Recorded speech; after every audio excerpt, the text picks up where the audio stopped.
Hello, everyone, and welcome into another episode of the Big Blue News Podcast. I'm your host, Chris Beesmore. Obviously, got my co-host, Nolan Fleming. How are you doing, man? Tired Tired? again. You Yeah, and as I, usual. I stay tired. you and Moved I. in at UK. I got more stories from that from if you go check out Amateur Sports Scholars Mhm. on podcast. Got more stories from that about the moving experience. I'm in Lexington with you now, Chris. So congratulations. Woo! Yeah, we'll have to start actually doing podcasts, together instead of Oh yeah, virtually. So, I'm hyped for that. yeah, Um, Today was first day of classes, so mhm. brain's a little fried. Yeah, I hear you. As for me, I just returned back from vacation. I know we haven't had a podcast in about 2 weeks. My vacation sadly wasn't 2 weeks long. It was only a week long. Went out west, Death Valley, Yosemite, went to all those national parks. I'm actually also repping my alma mater today, WKU, because first day of classes as well at Western Kentucky. Yeah, it's a big thing. Excuse me, I'm eating Welch's gummies right now. I did not get lost. I was surprised, except I kind of did on the way to Johnson Science Building over here. Mhm. A little scary there, or Johnson Science Building, it's Jacobs. Oh my Lord! See, I told you I was dead. But Yeah, brain spot. JSB, I'll just call it JSB. Everyone knows what I'm talking about. But Yeah. it was very hard to find my stats class with like 130 people in it. So shout out to anyone in that class. Yeah.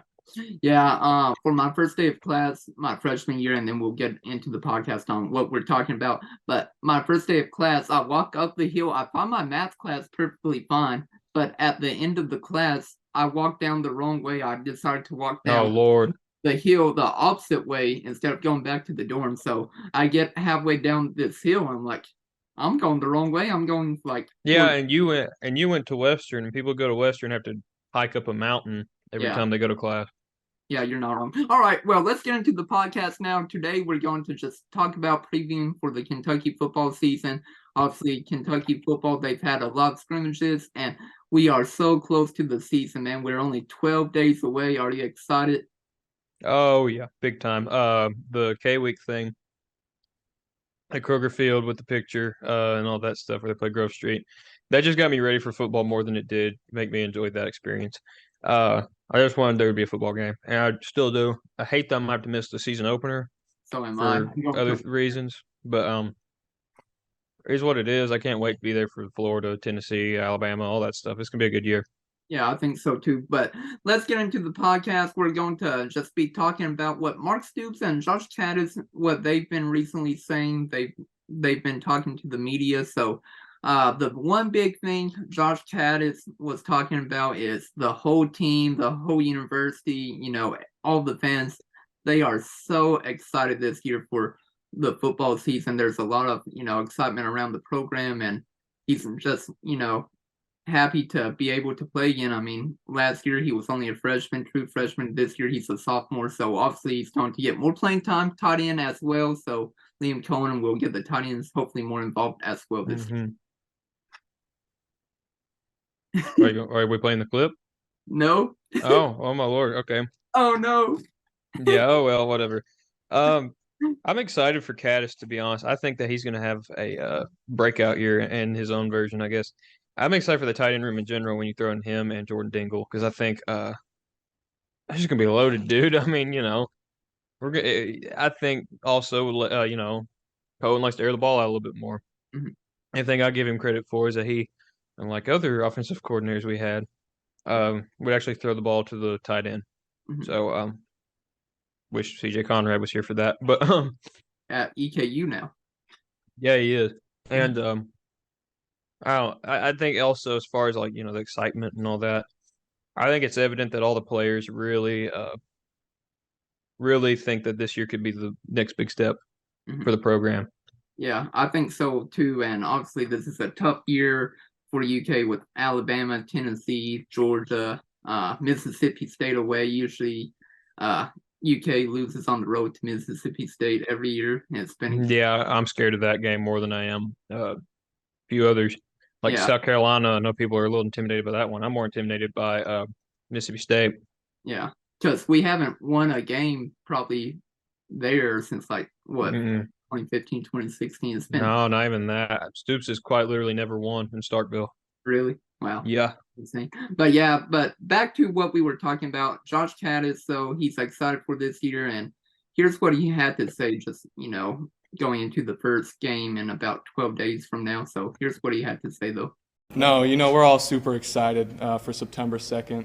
The energy on this campus, in this building, it's incredible. We're all really excited to go out there and play hard, play physical football, and yeah, we're really excited. But like Josh Kattus said, there's a lot of excitement around the program, and I can't wait to see what UK can do. Obviously, the goal, hopefully, UK can get us at least 9 wins. Obviously, that would be like great because of the tough matchups, like we were saying: South Carolina, Mississippi State, Tennessee, Alabama, Louisville, Florida. I mean, the list goes on and on. But whenever you're in the SEC, you have to win those games. So Yeah, you just got to deal with it. As terrible as that sounds, you just got to deal with it. And I think if there is going to be a year to make the next step, I think this year's it. yeah, And I'm not saying you're running out of time, oh no, or anything like that, but the SEC is going to be significantly harder next year. Kentucky plays Texas at Texas next year. yeah. I I mean, want to go to that game. I really do too. I'd love to go, but Texas is going to be very good next year. They've set themselves up to be contenders for the next like 5 years. Mhm. I know people can argue with me all they want about that.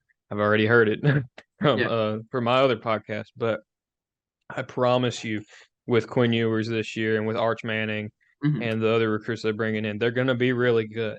Mhm. Oklahoma, when they get rid of Venables, inevitably, because that's going to happen. I don't think this year is going to really work out for him. I don't think he survives this year. They're going to be good eventually too. They're just Oklahoma. They got the name, and I think just the addition of even just those two is going to make it harder for Kentucky. And also next year you add in they play Auburn. Yeah. Uh, Ole Miss too. Auburn will be better. Yeah. Ole Miss at Ole Miss. Ole Miss is kind of just good all the time now. Right there is 4 losses almost. Or well, no, you don't play Oklahoma, but 4 losses when you throw in Georgia. Yeah, Texas, Georgia, Ole Miss. Texas, Georgia, Ole Miss, Auburn. Yeah. And then you can potentially throw in Tennessee, and then that's 5. Yeah. There's 5 or 6 already on there. Yeah. Obviously, let's not talk about that though. Let's have more of an upbeat, exciting podcast.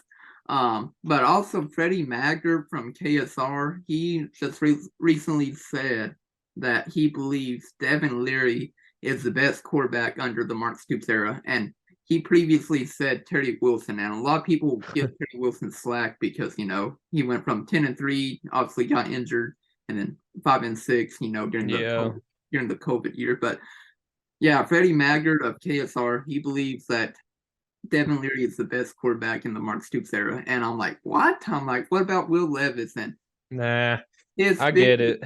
His biggest thing was Will Levis didn't really play at Penn State. Obviously, didn't have really, the passing yards and touchdowns to, back up what Devin Leary has done. And Josh Kattus, the tight end also from UK, he had a lot of great things to say about Devin Leary just being able to get the ball in the right spots, to the wide receivers. And he's very happy about the offense so far. Right, Nolan? Right, and I think about Levis, I know I love Levis, don't get me wrong. Will Levis did a lot for this program. He's probably helped us out because of how, renowned he was in the draft. I think he's probably helped us out a lot in recruiting. Mm-hmm. But Even Cohen too. And Cohen, just in general. But I think Freddie Maggard, I can't argue with Freddie Maggard. He's usually right. Yeah. Usually, I say usually, meaning almost always, pretty much every time. I don't think Freddie Maggard's ever wrong about this football team. Yeah, but he played. He played here. Like he knows what he's talking about. He's a genius to this stuff. But Levis though made some. People forget he made some boneheaded decisions. Yeah. That was his worst quality as a quarterback, and I think will continue to be when he's in the NFL because he made a boneheaded decision the other day in a preseason game. Yeah. And I think I don't know how Larry's decision making is, but I can see where that would come from. Mm-hmm. Yeah, and maybe we can get Freddie Maggard onto a podcast episode. He follows me on Twitter, so maybe I can reach out. Shout out Jack Pilgrim. Yeah. Also, Jack Pilgrim followed, Nolan Fleming back. So Yeah, good job, me. maybe we can Uh, ready for football and then Jack for basketball season. nah, we'll see. But as far as no, as far as the quarterback thing goes, I think like I said, Freddie Maggard knows about everything, and I think there's a very good chance that he's right about this because I think Leary, like Dan, we've talked Dan Key saying the thing, he throws the easier ball. Like even just watching him play, like in NC State, it's evident that he does. Yeah, you're for sure right. And one thing about Will Levis you were talking about earlier, I was at that UK Mississippi State game this past year whenever he threw that Hmm. six, and I was just blown away. Like the whole crowd just went in silence. And luckily, Oh yeah, UK won that game. And somehow. yeah, hopefully with Will Levis, he'll do great in the NFL. Hopefully he'll get a start this upcoming year with the Titans. But yeah, here's what Josh Kattus though had to say about Devin Leary recently. Got to be at the right place at the right time. Each route we run, you want to get open, but you're also trying to get your teammates open. And the good thing about Devin is his eyes are always up. He's always scanning, looking for the best possible throw, and that just comes with his experience. And that's why we're really excited to have him this year, and we're going to see a lot of good things out of him. But yeah, no, Josh Kattus, obviously the tight end for UK, he's only a sophomore, but he had a lot of great things to say about the more than likely starting quarterback. Obviously, it hasn't been announced, but He'll be, yeah. Do yeah, we really even have to announce it? yeah, we have to announce it for sure. Yeah, is there really a point? Who are you really going to start that isn't Devin Leary? I mean, like, just be honest.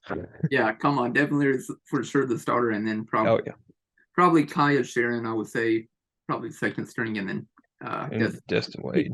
Yeah, I always get them confused, Destin and Keaton Wade. Yeah, Wade though. yeah, the Wade twins. But yeah, I think, and I expect. I don't know how to put it. I don't think when Cutter Bowley comes in next year, I don't expect either. I expect at least one of those two to transfer out. Yeah, I would be surprised if we don't see one of the twins transfer out, and then maybe we'll also get some group of twins coming into the program next year too. Ooh. Well, should we talk about that? I mean, we can. I mean, We're already talking about it. Let's just talk about it. yeah, since we're talking about twins. I'm not saying it is happening.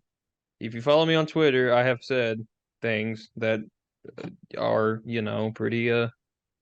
pretty important, I think, as far as that goes. Yeah, I I mean, said we on just got eligible too. that's what I'm saying. I said on Twitter here a little bit ago that if they got eligible, I think Kentucky was going to be the pick. I, I mean, I know there was a thing with Ohio State. Is Yeah. that known? Is that a known thing? Do we have to cut that out? Oh, Ohio State is also known. I mean, people have been reaching out. Yeah. Yeah, Ohio State has also been reaching out. But yeah, if y'all don't know, Jacob and Jared Smith, they just got eligible for Kentucky High School at Corbin. their high school in Corbin. And obviously there's been so much scuttlebutt rumors that they could be, flipping their commitment to Kentucky. Yeah, and I think Michigan, I think is pretty sure that they're gone too, for what that's worth. Yeah, and so many I so think they have quite literally started looking elsewhere for that position. yeah, and so many recruiting analysts are flipping their prediction from Michigan to Kentucky, so that's a positive. I would like to take all the credit, by the way. I'd like to take all of it. I was the first. No, I was not You the were first. the- Maybe yeah, I was. I don't know. yeah. No, I would be highly surprised if we don't hear a flip from Jacob and Jared Smith very soon. Yeah, whether it be Kentucky or Ohio State, it's gonna happen sooner than later. I don't know how soon. I know I put that vague thing out that one time about oh, there's some news coming out on them. I just want to clarify for everyone who did not see my recent tweet. That's what that was about, was the eligibility. It wasn't about a commitment. I don't know anything about a commitment. Yeah. And then another recruit that I want to talk about before we get back into the football season previewing Kentucky football, but we all know the 4-star wide receiver recently reclassified to 2024. Harley Gilmore will be also announcing his commitment on Friday, and I think he's a UK lock. Obviously, things can change within the next 4 days where, he goes to Penn State or somewhere. Yeah, I'll be honest. I don't know that I should say anything considering the fact that the last time I said someone was probably UK log. It didn't work out too well. Shout Yeah. out Jason Patterson, though, great guy. But I would be shocked, but I'm not willing to say I would cut off my finger if it didn't happen, since I said that last time, and there's a reason why that one's missing. Oh But yeah. but I feel comfortable with that. hmm Yeah, he took official visits to obviously Kentucky, Penn State, and then Central Florida in June. So I think it's probably down to those three schools. And at the I end think of it is the day, too. I would be highly surprised if he didn't come to Kentucky. Which Central Florida, no one needs to count them out. Central Florida is recruiting like crazy right now. They're doing yeah, really good. Gus Malzahn's got them rolling. yeah. Well, now let's get back to the football season.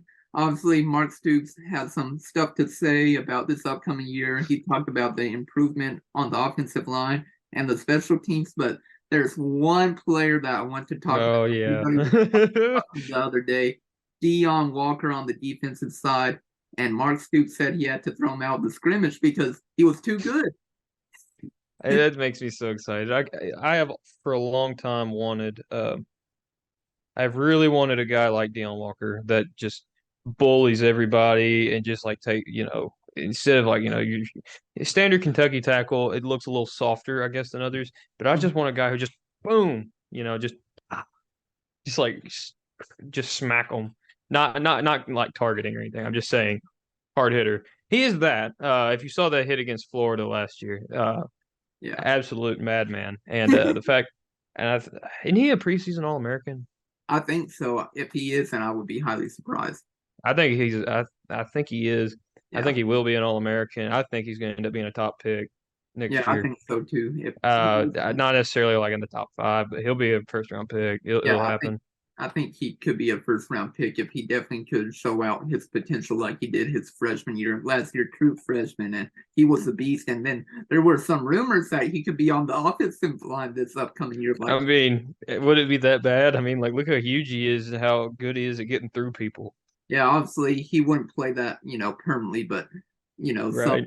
some series he would be on the offensive line. That would be insane if he Maybe garbage time. Maybe garbage time thing. Yeah, maybe. But yeah, no, Mark Stoops though had nothing but high praise, and here's what he had to say about, the sophomore Deion Walker. There's big Dion over there. Not Dion, I had to throw you out of the scrimmage today so we could get a playoff. So yeah, he's been a force. He's hard to deal with, but overall, all those guys are playing better. But yeah, everybody was raving about that on Twitter. Some people were nervous as well, or I should say X. Some people were nervous saying, "Is our offensive line bad again?" But whenever I went to fan day this year, the offensive line did look improved compared to last year. Last year, I remember I was at fan day and I was so nervous. I'm like, why is our defense getting to Will Levis so easily? Like it was breaking up so easily, like within 1 or 2 seconds, and Will Levis had no time to throw. And I said that last year in my podcast whenever I was filming it. And I think this upcoming year, from whenever I went to fan day, obviously they weren't practicing that hard, but the offensive line did look improved compared to last year, in my opinion. Right, and I haven't seen them yet. I have the first time I'll see them will be on TV September 2nd at noon. But I I expect them to be a lot better just because of experience. And you saying that does make me feel a lot better about it. And people in KSR and all that stuff have also been saying it. So I would assume it to be true. If it doesn't end up being true, then oh Lord help us all. Yeah, especially whenever you have Liam Cohen. I remember whenever I went to media day this past year, it was my first media day, which was a lot of fun, but he talked about just simplifying the schemes on the offensive line. Right. So it would be easier for players to understand because you think about it, you're teaching 18, 19, 20, maybe, 21, 22-year-olds, but obviously in college football, you're more older, so more than likely you're teaching 20 to 22-year-olds. Right. Especially adding in the COVID year where there's like 35-year-olds playing. Yeah. But Kenneth Horsey is also older as well. yeah, and I think he'll be good this year too. Yeah. But who's playing center? Does anyone know who's playing center right now? Is it Eli Cox? I thought it was Eli Cox, or were they going to move? Were they going to move someone? It's not Jagger. Jagger is going to be at tackle, I think. Yeah, I'm not for sure. I think it's either probably going to be Eli Cox or Jagger Burton, I would say. All right. I didn't know how that was going to work. But Obviously, I- we'll get the depth chart, in another week from now. So we'll see who's going to be starting though. Like next yeah. Tuesday, we'll have the depth chart for the And first. I very much think I've said it before. I'll say it again. The offensive line's the make or break of this team. Yeah. The offensive line wrecked the season last year. Let's just be brutally honest. It wrecked the year last year, and Rich Scangarello. It was both of their. It was all. It was. But I like I said, I think youth was the effect there. Yeah. But I think they'll be good this year. Surely they'll be good this year because you can't get much worse. Yeah, So get much worse compared to last year. Yeah, and Mark Stoops had nothing but high praise. He was just saying how the offensive line is better and how they were consistent. So here's what Mark Stoops had to say about this upcoming year and the offensive line. You could hit repeat there, better. Needed to be better, obviously. We addressed that, right away. And we are better. We're more consistent. I think we're able to have the balance that we're looking for. Protection has been better. Again, not perfect. Need to shore up a few things still, but getting better. Yeah, Mark Stoops is very happy. I mean, you brought in a lot of transfers this upcoming year on the offensive line to improve. I mean, you have Marquise Cox, Ben Christian from Ohio State. You also got the Vandy transfer as well. I'm blanking on his name right now. But you talking about Ray Davis? no, I think we also got another Vandy transfer. I think we got 3 offensive linemen from the transfer portal. Oh yeah, I can't remember all these transfers. These transfers are like so crazy. There's so many of them. I'm looking it up right now as we speak, but yeah, no, Kentucky definitely improved the offensive line. You also have now more experience. You have Kenneth Horsey back, Eli Cox, Right. Jagger Burton. So I expect this upcoming year to be very key and everything because, like I said, the offensive line will make or break it this year, I think, in my opinion. Yeah, like we've said that a lot, and I think the secondary is going to be really important this year too. Because I mean, the secondary is a little newer than we're used to in a way. Because Yeah, I mean, Carrington Valentine left as well, DeAndre Square, Jock Test. yeah, I think that's going to be pretty important. But I just think this team's going to be good. 8-4, by the way, I still think is the. I think 8-4, 7-5 is their floor. It wasn't so it wasn't Virginia. It was It wasn't. I meant to say it wasn't Vanderbilt. It was West Virginia. His name was Dylan Ray, and then also you brought in that USC transfer Cortland Ford. So obviously, yeah, he's gonna probably be a more important player than anyone realizes. Yeah, I think he's going to be probably Kenneth Horsey, and probably Marquise Cox will probably be like the 3 top, offensive tackles, offensive. Yeah, I would say you're right, but I think this year's going to be good. Yeah. It's just whether if they go 10-2 this year, I want everyone to realize how hard that is. Yeah, I think they can. But I just don't think they're going to only lose one game. This 11-1 thing, I don't think is possible. I don't think it's happening. Like I said in my previous podcast episodes with you, I think the best record I could see is 10-2. Worst record 5-7, which I don't think that will happen. I don't think that happens. And then probably my personal opinion will be 8-4, and then obviously next week we'll go through each game and predict. Well, here's something to talk about. What are the odds that we get College Game Day in Lexington this year?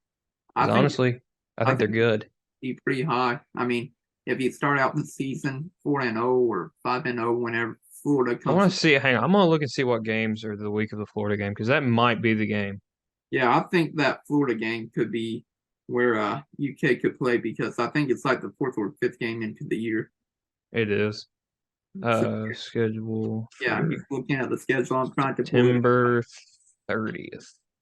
So it is. We're both looking it up right now. All right, let's check this out. It's the 5th. It's the 5th game of the year. So yeah. if UK can start out 4-0 and Florida is like 3-1 or 4-0, I think it's happening. If yeah, it does. or the following week if Kentucky is 5-0 going into that Georgia game. Yeah, that'll definitely get one. If they don't have a college game day for that Kentucky Georgia game, especially whenever Kentucky could potentially be 5-0, I would be surprised. I would be stunned. The only ones I see that could compete Would be with Kentucky, in Florida, if everything goes as we said, would be Georgia Auburn is going to be pretty big. Alabama Mississippi State could be, but I don't know. Yeah. And South Carolina Tennessee, that actually might be the one that would get it. South Carolina Tennessee, Yeah. because that's going to be a big rematch.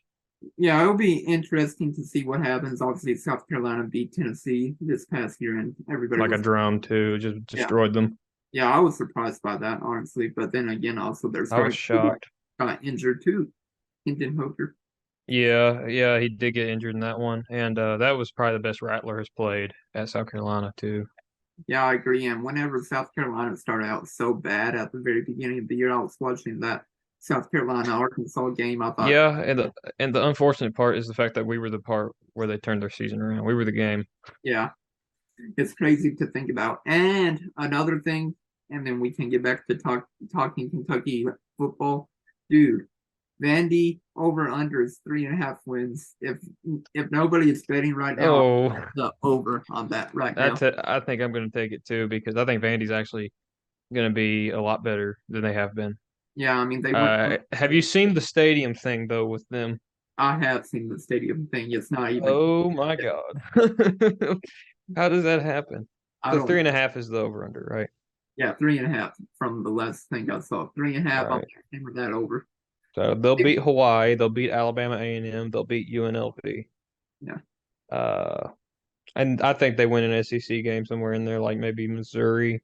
Maybe us again or Florida. I don't think it happens this year. I think we're going to be so pissed off in that game. I think people who played that game last year are going to be very angry when they go to that one. We should have never lost that game. I was there whenever. God, I know. We talk about it all the time. But that was pitiful, dude. It was pitiful. It really was. That was the game where Richard Scangarello got fired too, probably. Pretty much. That was the one that cost him his job. That in Georgia, considering Georgia, he made some pretty stupid decisions in that one. Yeah. And we forget that we were close to beating Georgia last year, or closer than we think. It's still going to. And speaking of that, we can talk about how the special teams has also improved this upcoming year because last year, towards like the beginning, middle of the year, it was so awful. I mean, I remember watching that Florida Kentucky game, like it was on the SEC network the other day. I remember watching it, and it was so pitiful. So bad even in that game, and that was such a fun game to watch. Yeah, and I was happy UK won that game. Obviously, everybody was. I was like, wow, 2 years in a row we've been able to beat Florida now. But yeah, no, Mark Stoops says the special teams, they have really improved this year, but they aren't where they need to be. And I don't know what else Kentucky can do to get their special teams to where they need to be because I don't either. It's still early in the year. Obviously, season hasn't even started. But if he says they have improved, but they aren't where they need to be, it's like, what else could they need to do? That's like I don't know. That's a really backhanded compliment. That does concern me. I will say that concerns me. Because they're kind of like the offensive line last year. Like, how much worse can you really get? Yeah. But yeah, that really does. That scares me a little bit. I'll be honest. Yeah, that Ole Miss game. Whew, all I know is so many. Oh Jesus, we would have won that game had. Yeah, never mind. Yeah, so many blunders that happened that game, especially with special. Well, we don't talk about enough. Yeah, the Missouri play by Colin Goodfellow was great, but like, what about what happened to cause that play? Like, that was pitiful. That was pathetic. Like, that should never have happened. The line broke down so many times on punts and stuff last year. It was just really stupid. Yeah, I mean, the ball went over his head, and then the SEC made a rule change, all because of Colin Goodfellow. We call it the Colin Goodfellow rule, but yeah, we can get into what Mark Stoops said. Here's what he had to say about the special teams right now. Yeah, it's going well. You know, I feel like we have really solid guys there, and they've been good and been more consistent, and so that's been good. Just the operation overall, do you feel like that's been more efficient? Definitely, yeah, definitely. Not there yet. We're not where we want to be. We're not perfect, but we're much better. Overall, though, he seems very impressed on the special teams. Obviously, you brought in a new running backs coach along with the special teams coach, Jay Boulware. So hopefully he can continue to make improvements with the special teams and the running back room. I mean, the running back is so deep this upcoming year. Yeah, it's a lot better.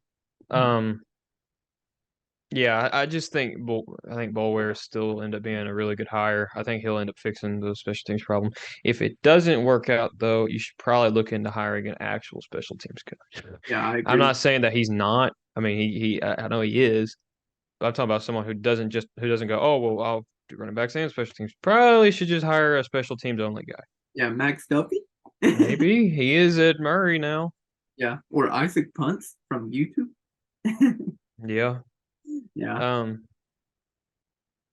Yeah, that's about all I gotta say though, really, as far as football goes. Like, I don't know what much else I don't know that there is much else that we can say. Yeah. I think we've said everything we've had to say, and I think now the next step for BBN and the BBN podcast, us, is to just watch it unfold. Yeah, and hopefully Kentucky can have a better record this year, improve this year. Obviously, I know a one win jump compared to last year wouldn't seem that big, but with the schedule they have this upcoming year, it's going to be tough for them. It's gonna be very hard. Yeah, this is probably the hardest schedule they've had in years. Yeah, I agree. I know that the first games are boring. I understand that. But you're gonna get in when you really get in the nitty gritty of it. I mean, it's gonna be hard. I mean, they could easily go 6-6. Yeah, like I said, worst record in my opinion, 5-7. But I agree. But yeah, we'll see what happens this year. Obviously, Nolan and I, we won't be at the very first UK game this upcoming year. I'm going back to my alma mater, WKU, because I haven't gone to a football game since the year after I graduated. I went to one football game or two football games, I think, after I graduated, and I just missed it, So I went to see my alma mater. I went to see my friends as well. So I'm going to the very first WKU football game, and then I'll definitely be going to most of the UK football. I have a family reunion, so I gotta go to that, and also Labor Day. Like I'm gonna go home. I'm gonna go. I love Lexington. I've had a great time here so far, and I can't wait to live here for the next however long it is. But yeah, rest of my life maybe. Who knows? But I gotta go home. Yeah, I hear you. Yeah, and sadly, since I work in the news, I don't get a day off for Labor Day, so I'll be working that on. Good luck with that. That 12 to 8 shift sounds like an absolute pain. Yeah, I do not like that midnight to 8 a.m. shift. It's terrible. I do not recommend it to anybody, but I think that's all we have for today's podcast. Obviously, next week, once the depth chart is released for the game, we'll definitely talk about that. Also, preview every game next week. And like I said, we're pumped for Kentucky football, and I think we'll go 8-4. That's what we're predicting, right? Yeah, that's mine. That's what I'm saying. Obviously, things might change within the week, but yeah, 8-4, you all. Let's go Kentucky. Let's have a great season, and we'll be back probably with another episode, maybe potentially on Friday if Harley Gilmore. Yeah, could. Hey, let's hope. Let's hope we make it. Let's hope we are. Anyway, stay sober, go Big Blue. That's all I gotta say. See you later. Yeah, and we'll see you all very soon. Thank you all for watching, and it's been a great podcast. Peace.